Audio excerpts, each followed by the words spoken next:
Thank you. Thank you all very much and welcome. I'm Father Mitch Pacwa and welcome to Threshold of Hope, where we take a look at the writings of the Church.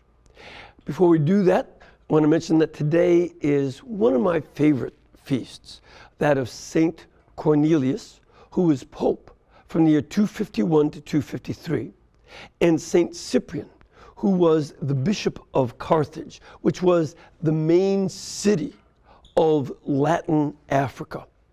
And it's now ruins, of course, but Saint Cyprian was himself a great writer, and you can read a number of his letters. His meditation on the Our Father is still well worth reading. In fact, in the Liturgy of the Hours, the Church still reads that.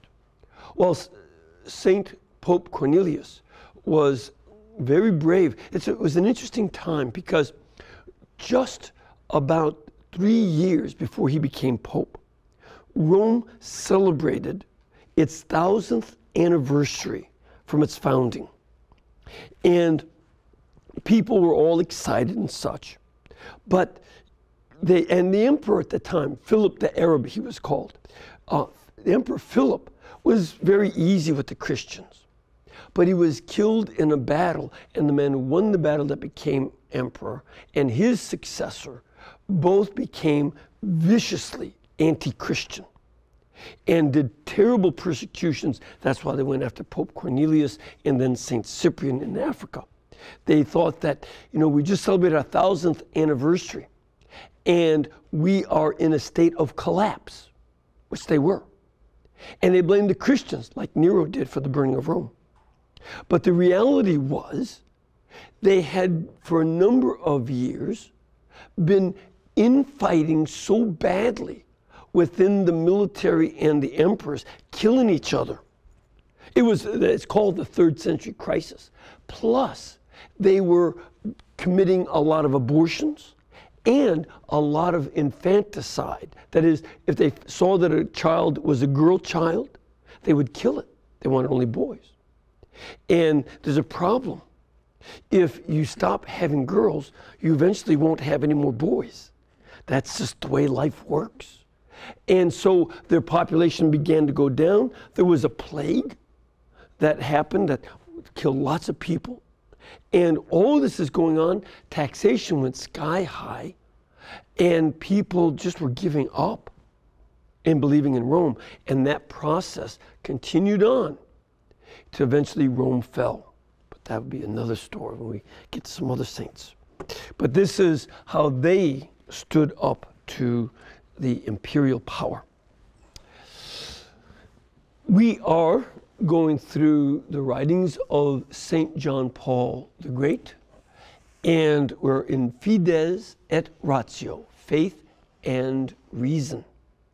And you can get a paperback copy from EWTN's religious catalog by just going online to EWTNreligiouscatalog.com, or you can call them at their toll-free number, 1-800-854-6316. Or if you prefer, you can download a free electronic copy of Fides et Ratio by going to our website, EWTN.com, go to the document library, type in Fides et Ratio, and it'll call it up, and you can highlight it, download it into your computer, and either read from your computer or print it out and read with us.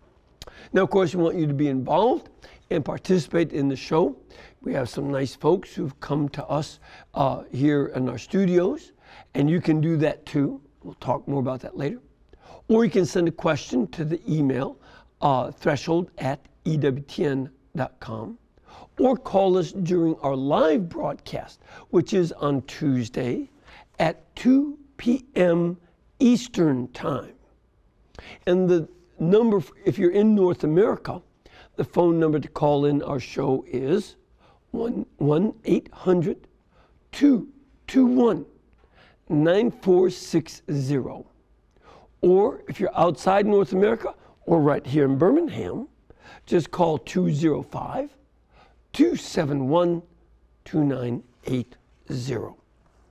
All right, Now, last week, we started to talk, the Pope wrote about a number of dangers and risks in the modern world to, in terms of certain kinds of thought, certain currents of thought that have basic errors in them that make it impossible to maintain faith and reason together. So last week we talked about one of these is eclecticism, where you just sort of mix and match different ideas and slap them together without integrating and pulling them together. We talked about historicism, which teaches that certain ideas belong to a certain period of time in the past. And therefore, since they were thought of in the past, they are no longer relevant. Well, try that with Euclidean geometry. Euclid lived a couple thousand and a half years ago, but his geometry is still true. 1 and 1 has equaled 2 for a long time. Even the Paleolithic people could figure that out, I'm sure. So, just because something is an older idea does not mean it's irrelevant. And we just have to make sure that we don't deny the validity of that truth. Now, today we'll take a look at the third current of modern thought that he wants to address, namely scientism. Not science. Science is something we like. That's a great gift. But scientism, that's another problem. What he means by scientism is the philosophical notion. So it's an idea from philosophy. It's not a scientific experiment. This is a philosophy problem, which refuses to admit that forms of knowledge outside the positive sciences are true. And I've certainly heard it many times. Prove by scientific experiment that God exists. Well, proving it by scientific experiment is the wrong approach. Scientific experiments are very good, but they can't prove everything. For instance, by scientific experiment, you cannot prove that your mother loves you. There's no scientific experiment that can prove that. You can, how many times small children have said, "Mommy, you don't like me," because mommy doesn't let them eat all the ice cream or play in the street or whatever other nonsense they wanted to do. Does that mean that mommy doesn't like them? No, it doesn't. And there's no scientific experiment to prove that mommy loves or doesn't love that child, no matter what the child asserts about that.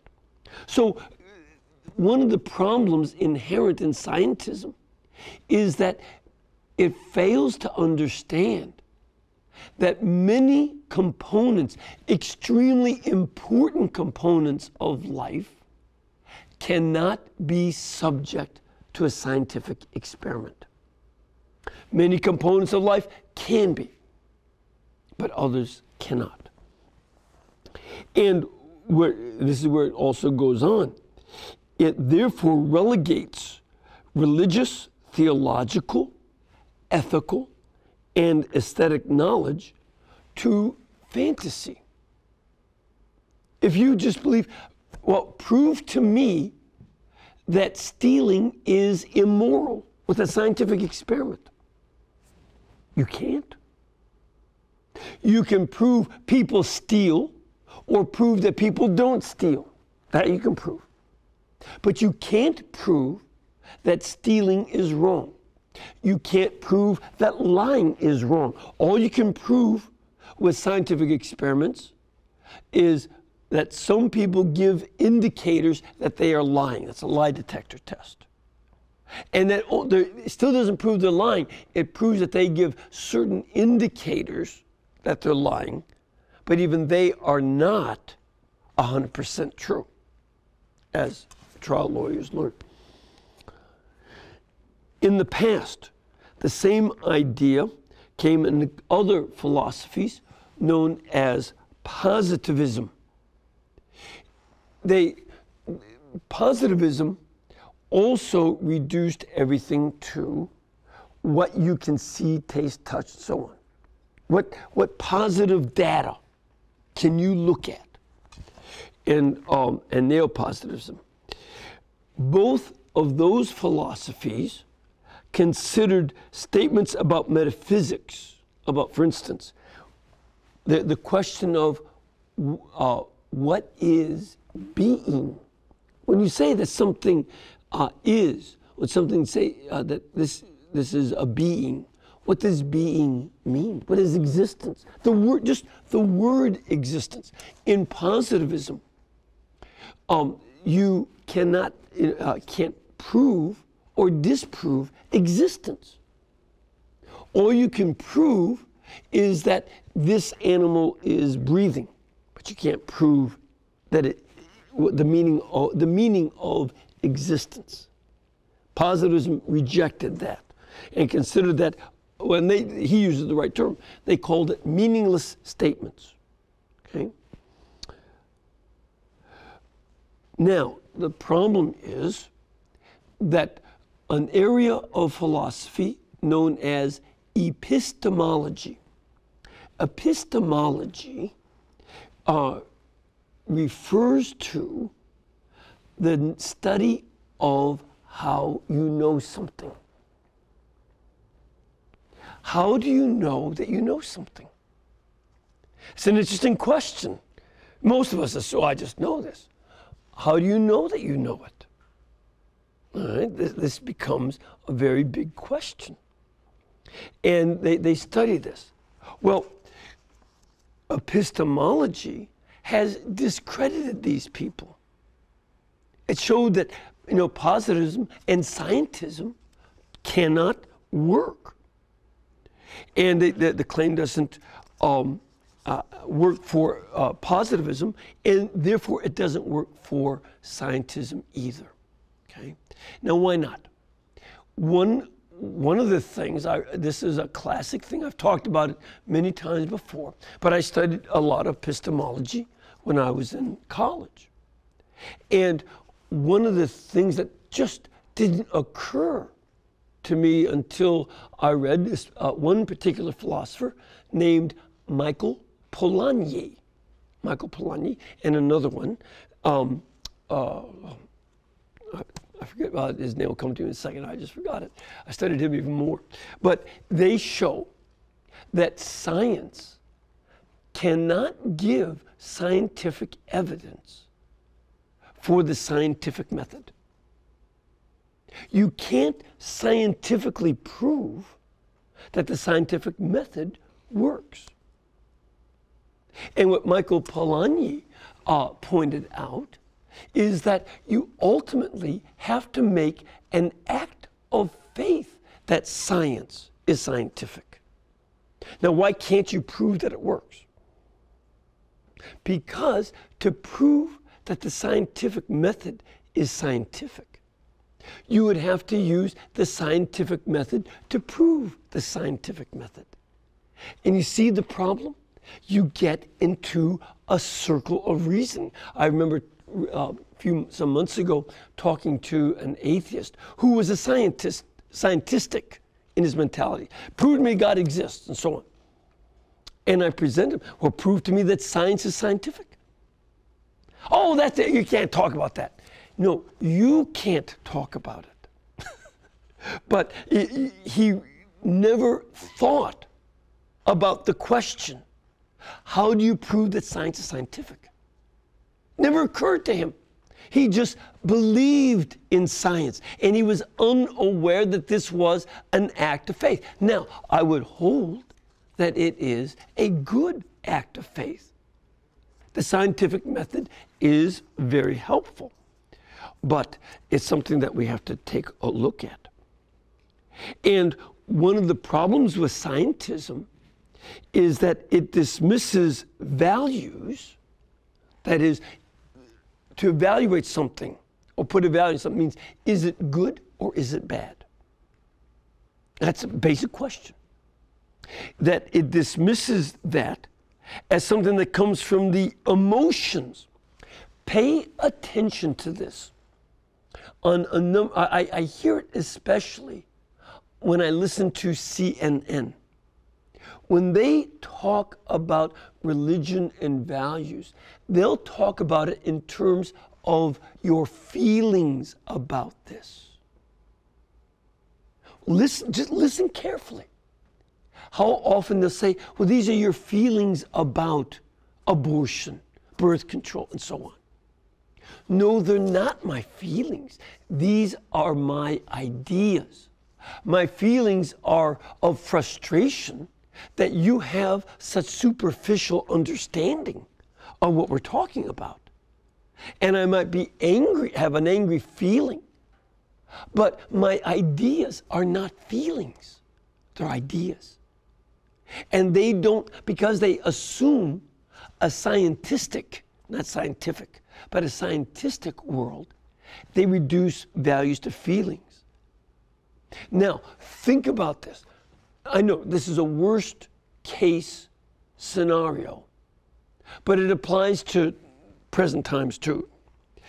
Think on how horrified we were when the world found out about the evil scientific experiments done by a medical doctor, Dr. Mengele, at the Auschwitz concentration camp in Poland. He experimented on twins and other situations. Evil everybody looks at those, and he was doing all kinds of terrible things without anesthetic and all this stuff. Terrible experiments on people. And called it, it's just scientific research. But because he saw values, moral, ethical values, as weak emotions, he dismissed any criticism you made of him. Whereas we see today that the same has gone on with stem cell research from embryos. They want to say, this is not really human. Well, it's not going to grow into a monkey. If you didn't kill it, it would grow into a human being and nothing else. It can't grow into anything else. And then, in addition, it turns out embryonic stem cell research did not work. While adult stem cell research, which is done with the consent of the adult and without killing the adult, as it does for the embryo, that research works. And so that is ethical.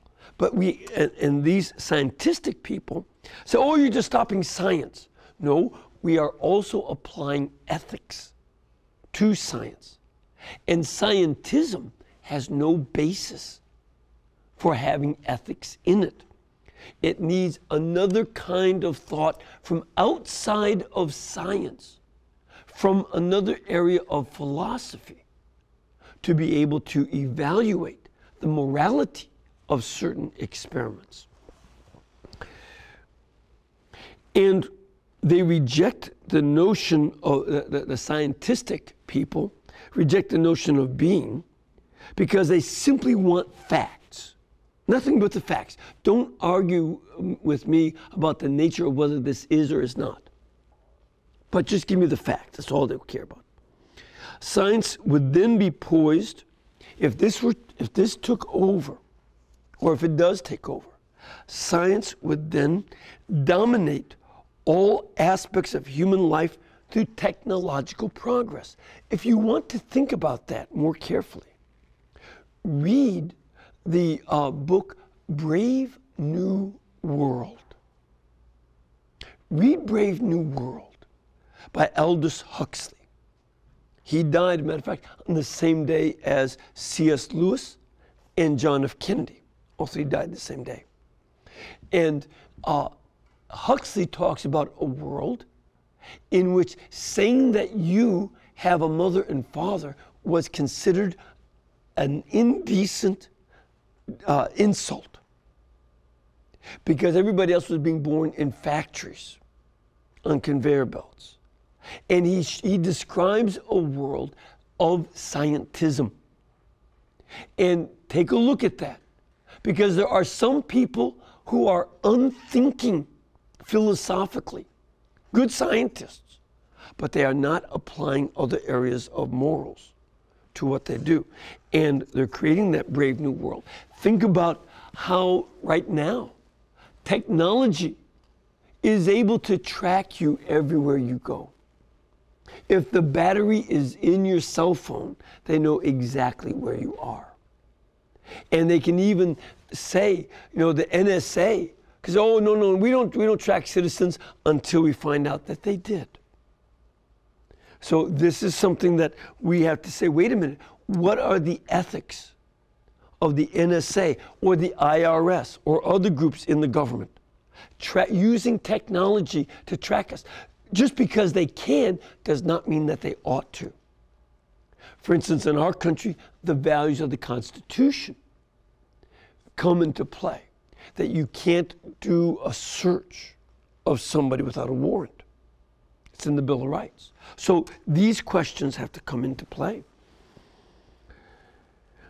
Now, the Pope admits, so as do I, and gladly admits, that there are undeniable triumphs of scientific research and contemporary technology. I'm not against cell phones. I'm not against science. Science is helping us cure so many diseases.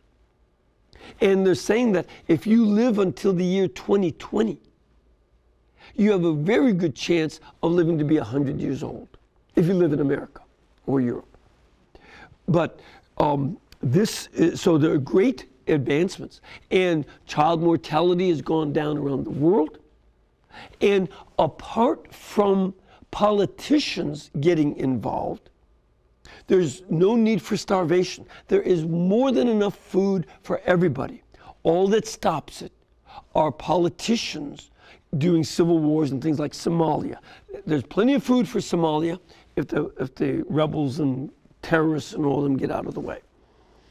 So this is something that is very good. And of course, the success of science and technology, which we live with constantly.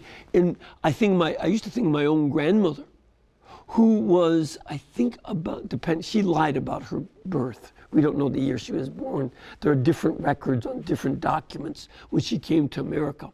But she was 7 or 8 years old when the Wright brothers flew their first plane. And she lived to see men walk on the moon.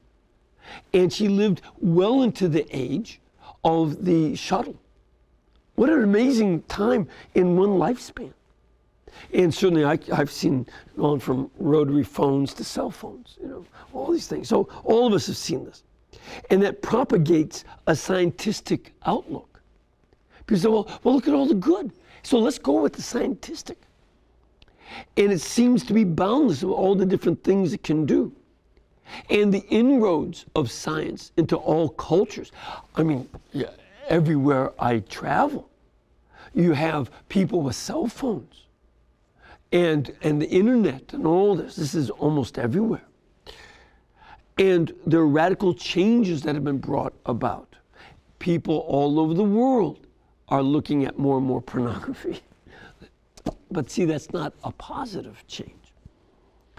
Regrettably, it must be noted, scientism consigns all that has to do with the questions of the meaning of life to the realm of the irrational or the imaginary. For the scientific person, the meaning of life is imaginary, irrational, it's useless. It doesn't help. Think of their mentality. Figuring out the meaning of life doesn't help you discover a cure for a disease. They're right. It doesn't. It's a different realm of knowledge. But finding the meaning of life might keep you from committing suicide, and therefore you can live a long life and discover why should I dedicate myself to this? Is it just for the money? Just for the fame? Or because in science, a lot, the next scientist always supersedes what you've done. So you go, you're considered old-fashioned fairly quickly. So if you don't know the meaning of life, then you don't know how to figure out, why should I keep on inventing new things, studying new areas of science? Why bother? What's the purpose of it? That's what they think, and they think it's just imaginary, but it isn't. It's very important. No less disappointing is the way in which scientism approaches the other great problems of philosophy, which, if they are not ignored, if you don't ignore them, they are subjected to analyses based on superficial analogies. They lack all rational foundation. So if you don't study philosophy, then you start coming up with irrational, foolish theories. Give you an example. Charles Darwin. Everybody argues, did we come from the apes or not? But more effective, because that's something for people to deal with biology and all this stuff, and that theory is constantly being refined. But what is more significant is that Charles Darwin wrote in his second book, The Descent of Man, that Africans are a subspecies in between man and the ape. That they're not human. And that they have to be bred out of existence, like you would an inferior breed of cattle. Now, this is the great Charles Darwin. And this was his theory. And this would be an example that he uses a superficial analogy of treating all the peoples of Africa as if they were cattle. They're not cattle. And you can't compare them to cattle because they are human beings with reason, will, and immortal soul. That would be a classic example of a superficial analogy used by somebody who claims to be scientific. And then, as we learned, when that book was translated and made a big impact on Adolf Hitler and a number of the Third Reich, and I'm not sure of how much it impacted Margaret Sanger, so she certainly thought of blacks as inferior. She's the foundress of Planned Parenthood, and she said Negroes are a weed that must be eradicated. Again, that is a superficial analogy. African Americans are not weeds to be eliminated. You see where a bad superficial analogy comes up with immoral behavior? And I wouldn't be surprised that she wasn't influenced by Darwin's theory. I wouldn't be surprised. But I certainly know that the Third Reich was. They read it, and that's why they called what they were doing to the Jews and gypsies, homosexuals, and others scientific. Their attempt to eradicate all these people, eradicate people who had mental disabilities and such, this was scientific eradication of inferior peoples to make the super race. This, of course, lacks all rational foundation, and it impoverishes human thought. Scientism makes humanity less than human. as Darwin showed. Darwin made all the Africans less than human. More than an ape, but less than a human. And this, and they don't deal with the ultimate problems of life, the ultimate problems of being human, like suffering, the meaning of death, and so on, and ethics. And they, in the animal rationale that has been there since the beginning of time, scientism leaves no space for ethical judgment. And how can you critique ethics? How can you say that one person's ethics is worse than another? Just on scientism. You can't. The scientific mentality has led many people to think that if something is technically possible, it is therefore morally acceptable. And that's not true. I had somebody say to me, they're disgusted by the problems caused by ISIS, the Islamic State in Syria. They're just sickened by this Islamic State and all the other terrorists. And their solution was, nuke them all, turn it into a glass factory. And that's technologically possible. And that's all he was thinking of. But it is absolutely immoral. We must judge how we stop ISIS in their barbarity and immorality. We must consider how we stop them, not from what is technologically possible, but on the basis of other values as well. And that integrity of our moral values is key. So this is why the Pope also sees that scientism is a bad stream of thought in the modern world, and it needs more than that. We're going to take a break. Be back in a couple minutes with your questions, our audience, and emails. So please stay with us.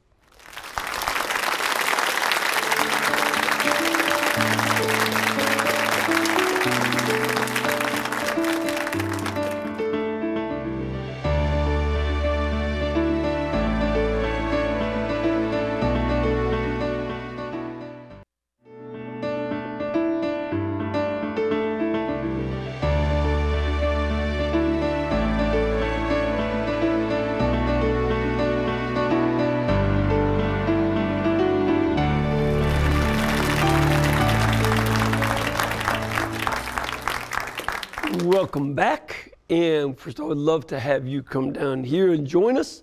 If you can, please contact our pilgrimage department. The phone number is 205-271-2966, or go to the website EWTN.com. They'll give you information about scheduling of programs and times for masses, directions to the Shrine of the Most Blessed Sacrament, and they'll also give you information about places to stay and places to eat. We have some wonderful places. I love them. I've gone with a couple folks who've been here before. And think of the religious themes. Hamburger Heaven, Golden Rule Barbecue. And then, of course, the famous Irondale Cafe, which is part of the subject of that book, Fried Green Tomatoes. And they still serve the fried green tomatoes. So the book was written across the street, so you can, I think they even sell DVDs of the movie. So anyway, come and join us if you can. Also, speaking of pilgrimage, I am still planning my pilgrimage to the Holy Land, December 15th to the 26th. And you can find out more about it by going to my website, which is fathermitchpacwa.org. Or you can call the travel agent at 1-800-554-4556. All right. Let's get some questions. We have a caller in. Hello, Tom? Yes. Hi, where are you from? I'm calling from Carnegie, Pennsylvania. good. Up there, is that near Pittsburgh? Yeah, right outside of Pittsburgh. Yeah, because Mr. Carnegie had all those steel mills up there. Yes, sir. Yes, sir. And so, well, it's a good university. Yes, so, sir, what is your question? Well, Father, when I told your screener, I didn't want to really go way off subject on any issues. Sure. But I wanted to bring up the subject because I didn't hear too much about it on EWTN, about prophecy and specifically about the lunar eclipses that are falling right on Jewish holidays. We had one that happened in April this year, and we're having one come up on October the 8th. And they call it the blood moon because of the way the light of the sun bends and causes the sun to have an orangish glow. It causes the moon to have an orangish glow. I'm sorry, the moon to have an orangish glow. Yes. But anyway, this only happened 3 times in the last 500 years, and this is the 4th time. And each time this has occurred, something significant has happened. The previous years, and I know you know what happened, I'll just give you the years, 1492, 1948, 1967. Something significant happened in all those years, and we're in another period of the 4 blood moons right now. And I believe something in the next year to 18 months significant is going to happen revolving around Israel. Okay. And I just wanted you to comment, if you could. Sure. Let me stay on, Tom. First of all, when they had these experiences in 67, 48, and 1492, were they able to tell ahead of time what was going to happen? No. No. They never knew, and it was only in retrospect that they saw the significance. And so here's one of the things that I would say. Let's take a look at what goes on at this time. Because in 1492, they went to the wrong place. They were trying to get to India, and they came to the Caribbean islands, which is a great destination, but it's still not what they were looking for. So we have to, and especially something like 1492, we can see the significance of that in great retrospect. Let's do the same for whatever's going to go on this year. Keep alert and do what we can to be solidly good Christians dealing with the problems. We certainly have a series of Islamic terrorist organizations around the world. And this is very significant. You have, just in the Middle East, Hamas, Islamic Jihad, you've got ISIS, you've got Hezbollah, you've got Al-Qaeda in the peninsula, Al-Qaeda generic, you've got Al-Qaeda starting a new branch in India, you've got Jemaah Islamiyah in Indonesia, you've got Boko Haram in Nigeria, Al-Shabaab in Somalia. You've got another group in Thailand and another group in the Philippines. And there's one in China too now. So you've got these groups. This is a global problem. It's not an American problem. It's a problem all over the world. And, we'll see. We'll see how this year turns out and how we respond to these problems. Okay? All right. Let's take we have a question. Ma'am, where are you from? Annapolis, Maryland. Great. And your question? It's not so much a question. It was right before we went to break. You were talking about ISIS, and you were talking about the science of things, the stem cell, everything that you touched on. And I think it all stems down to one key word, and that is everyone has a different perception of things. So I just wanted to make that comment, if you want to take it from there. Sure. And I thought that just triggered the memory of the philosopher I couldn't remember. Remember I talked about Michael Polanyi. The other one is Merleau-Ponty. Jean-Jacques Merleau, not Jean-Jacques, but Merleau-Ponty, whose book is The Phenomenology of Perception. And here's the problem. We have this difficulty that everybody does have a perception. You're right. But one of the points that we're making about the role of human reason is that we have perceptions of the same physical world in which we live. We all live in the same world. Now, there are a number of philosophies going back to the late 1700s, early 1800s.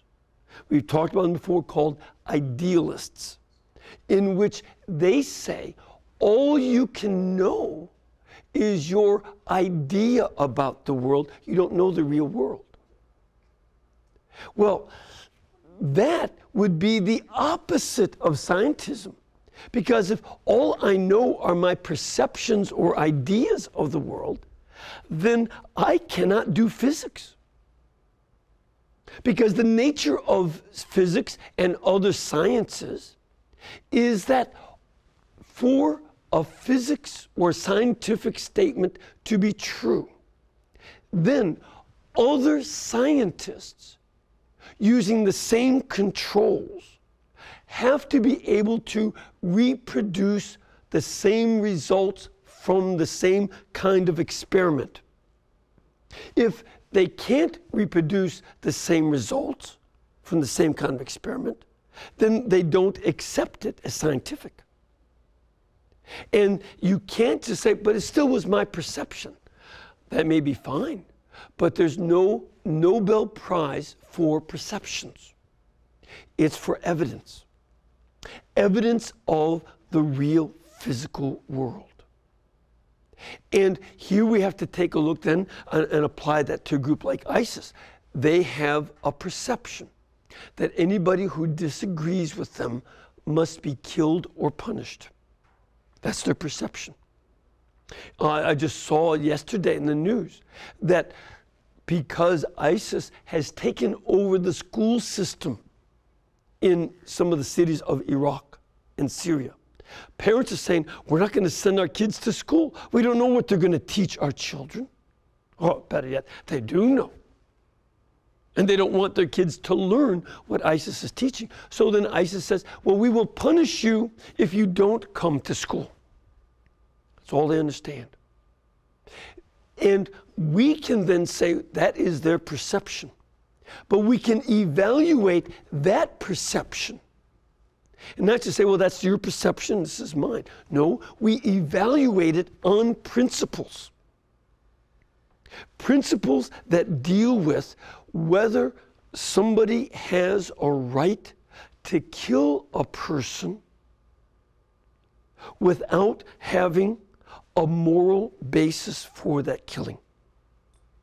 And that moral basis has got to be based at least on the natural law, which follows what they call the silver rule.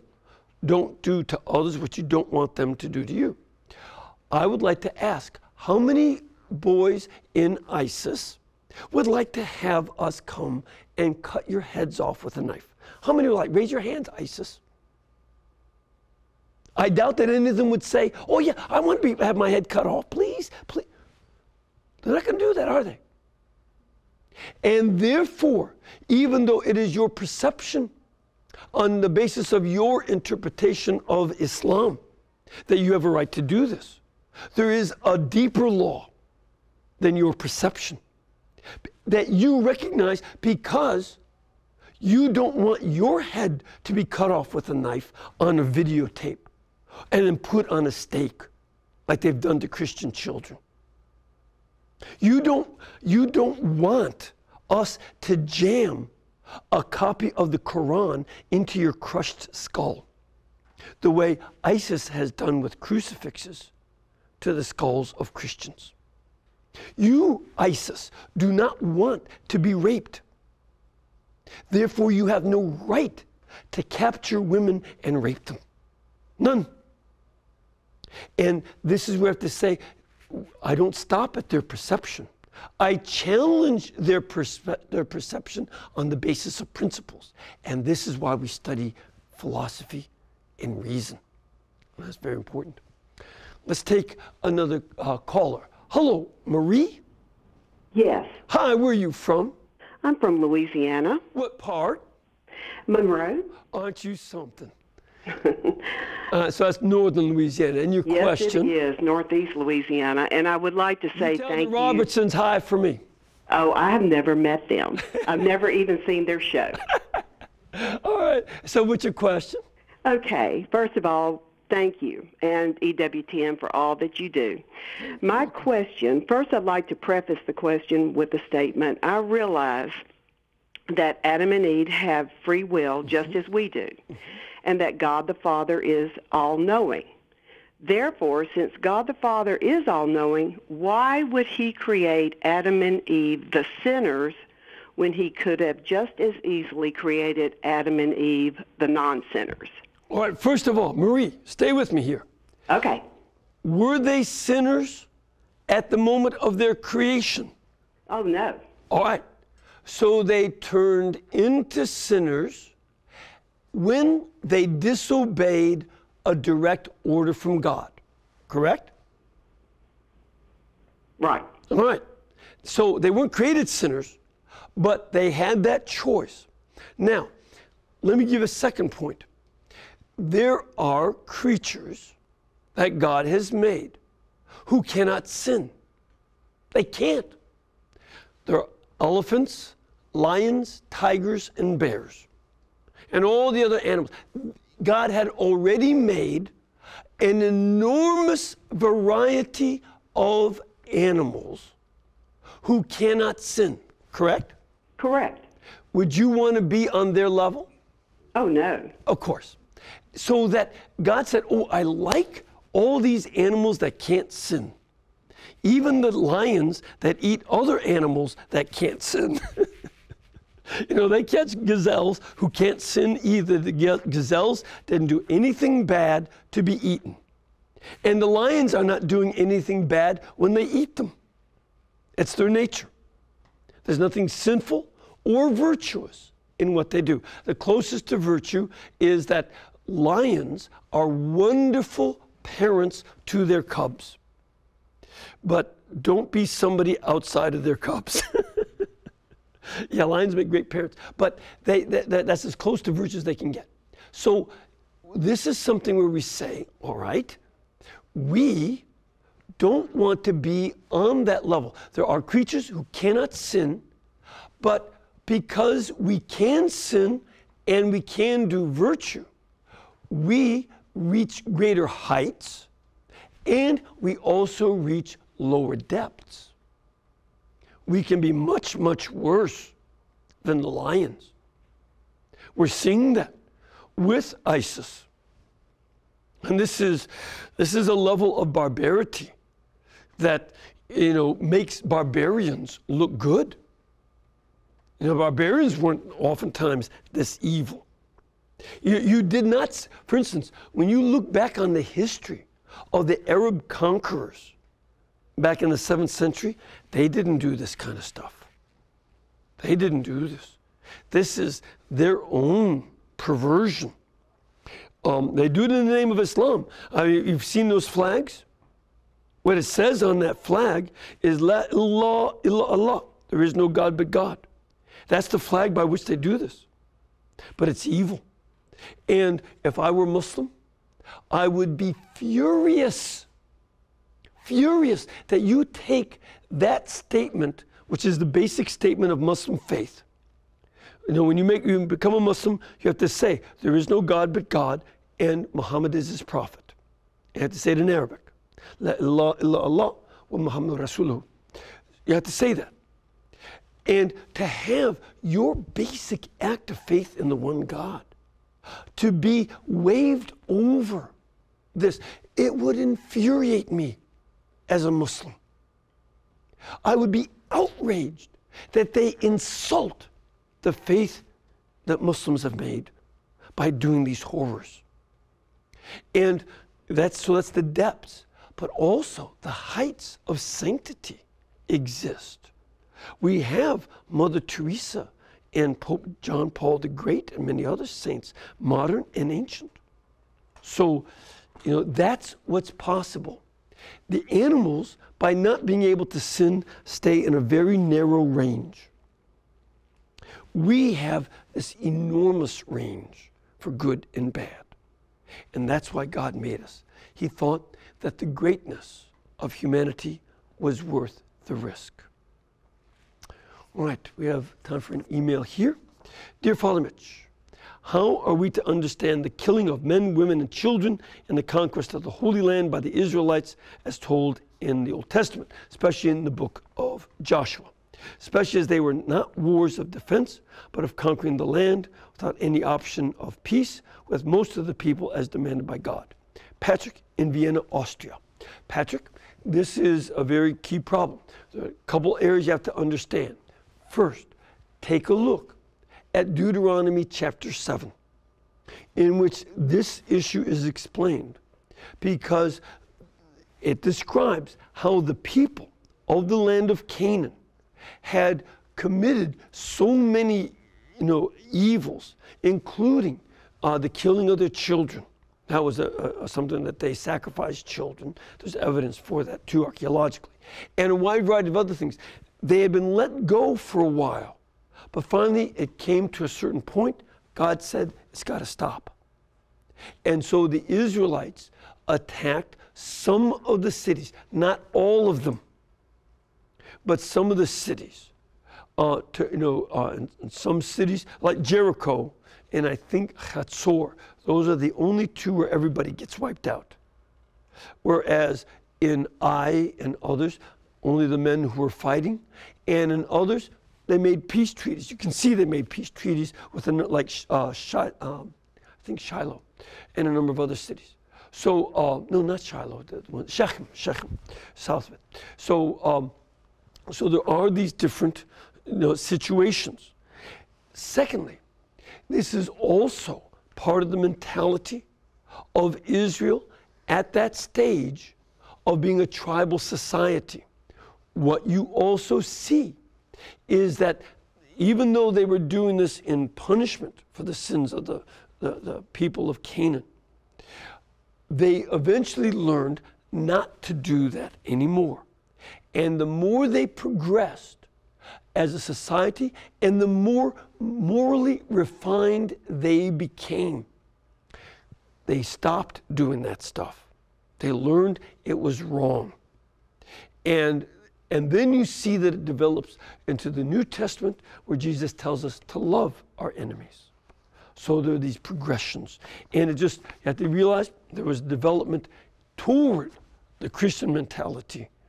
But it took a long time of moving from tribal societies to what you see with Christ's teaching. Then another one real quickly. Dear Father Mitch, I have a problem with being humble of spirit. I'm very thankful for all I've been blessed with. I try to be an example of God's love and grace and hope to evangelize this by my actions. Could you please give me some advice on how to show others that everything I am is a gift from God and not just a puff-up notion of myself? D, that's actually fairly simple. Don't worry about what they think of you. Don't have the attention of your mind on what others think of you. Keep yourself focused not on yourself, but on God. Let Him be the center of your attention, and that you don't look at others. Because when you're looking down at others, you're not looking up to see the greatness of God. You focus on the Lord God Himself, and not on what people think about what you think about God or anything. Focus on the Lord God. Do that best by focusing on praising Him, giving Him the adoration and thanksgiving that is His due. And the more you focus on praising Him, the less you worry about what anybody thinks of you. All right, but I do have to think about the end of time here. May the Lord bless you and keep you, the Father, the Son, and the Holy Spirit. Amen. And again, I'd like to remind you that this network is brought to you by you. You make it possible with your generous gifts all these years. So please keep us in between your gas bill, your electric bill, and your cable bill. And we will pay our bills too. Thank you.